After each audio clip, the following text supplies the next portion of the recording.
So guys, जास्त makeup झाल्यावर किंवा थंडीत स्किन अशी फुटल्यावर सुद्धा तुम्ही एक गोष्ट वापरू शकता, ती म्हणजे ब्लेंडर. आपल्याला असं वाटतं की फक्त मेकअप चांगला बसवण्यासाठी ब्लेंडर वापरतात, पण येस, खूप मेकअप पांढरा दिसायला लागल्यावर, स्किन फुटल्यावर तुम्ही पाणी लावून लिटरली ब्लेंडर वापरू शकता, किंवा पावडर कमी करण्यासाठी किंवा जास्त चांगली स्प्रेड करण्यासाठी सुद्धा तुम्ही ब्लेंडर वापरू शकता. हा आहे मिशोवरून मागवलेला अख्खाच्या अख्खा ब्लेंडरचा डब्बा, ज्याच्यामधून असा एकच ब्लेंडर मी आत्ता मेकअप करण्यासाठी बाहेर काढला होता आणि त्याच्यामध्ये चक्क अजून 8 ब्लेंडर शिल्लक आहेत वेगवेगळ्या आकारांचे.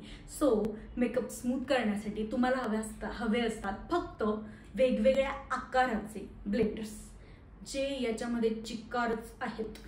सो असे वेगवेगळ्या आकाराचे आणि असे छोटू ब्लेंडर सुद्धा याच्यामध्ये आहेत, जे आता खाली पाडलेले आहेत मी. सो इतके छोटू ब्लेंडर, ते इतके मोठे ब्लेंडर्स, अगदी असे चपटे असे कॉर्नर असलेले, जे तुमच्या आय कॉर्नरसाठी गरजेचे असतात. आणि हा आहे एक छोटा स्मॉल ब्लेंडर, जो तुम्ही पाऊचमध्ये कॅरी करू शकता.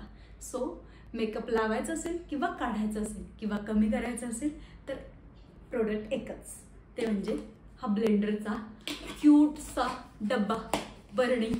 सो स्वयंपाकघरातल्या बरण्या सोडून सुद्धा मेकअपच्या अशा बरण्या तुम्ही सुद्धा नक्की ऑर्डर करा.